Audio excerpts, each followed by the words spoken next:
So there's been a lot of talk about this lady from Rochester who's out there calling little kids the N-word and raising money for it.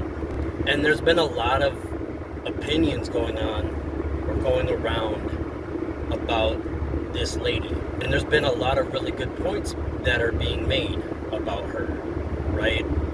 And about her in relation to the country, about how people are so against, paying for kids to have school lunch and paying for universal health care, but they don't mind pitching in for this woman to relocate because she's in danger for hurling pejorative epithets at a little black kid.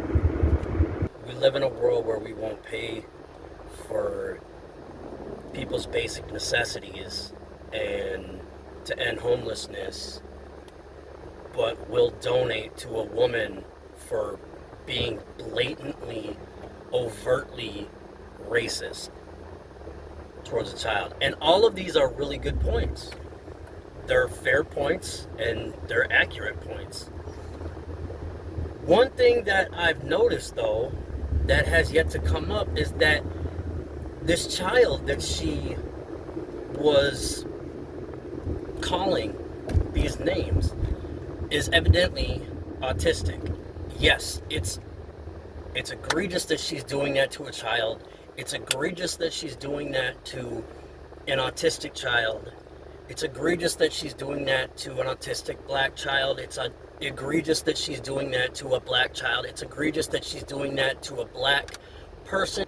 And I guess my point, the point that I'm raising, is that the whole autism thing seems to have been invoked in order to try and justify what the kid was doing before she called him this name. And apparently this child was trying to take something of her child's. This is not exclusive to autistic children. If you know anything about kids at a certain age, if they see something they like, they will take it. All kids do this. On the spectrum or not, no matter what color, they all do it. The fact that this child was autistic is irrelevant to the situation. What happened was this woman saw a black child behaving like a child, behaving the way it was supposed to behave, and thought, how dare this black child who is inferior to my white child behave like a child to my child. The autism thing, it doesn't matter. It's irrelevant. Yeah, I get it. He was autistic. But that has no bearing on this case. She is point blank racist.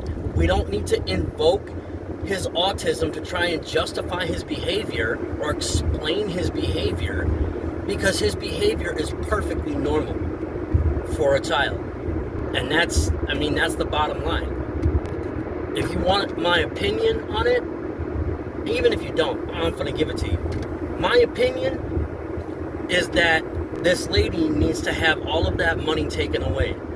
This woman has raised, I've read reports of over $500,000 just for calling a little 5-year-old boy the N-word.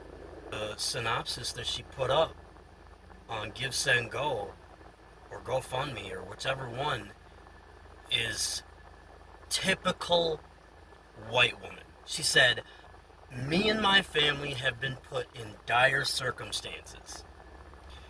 This woman called this little child the N-word. And of course, rightfully so, people are pissed. And now she wants to try and play the victim? That sounds like some Carolyn Bryant, Emmett Till shit. That is classic white woman gaslighting. That is classic white woman, textbook racist play calling. That's exactly how it goes. Like, she followed that blueprint to a T. Meanwhile, Carmelo Anthony, who was protecting himself, is getting his fundraisers taken down. Fortunately, Give Send Go has left his up, but GoFundMe took his down. They left Shiloh Hendrix's up. My point is that when white people use that word towards black people, and spare me the bullshit with the hard ER or the A, either way, because it's not our fucking word, all right? Either way, it's violence. Either way, when white people use that word towards black people, whether you use it with the A or the hard ER, it's violence.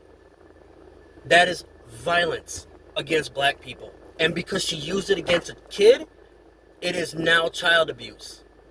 And this is what GoFundMe is protecting. They won't allow a black child to protect himself when he's being threatened by racists, but they'll allow a white woman to protect herself after she was being racist.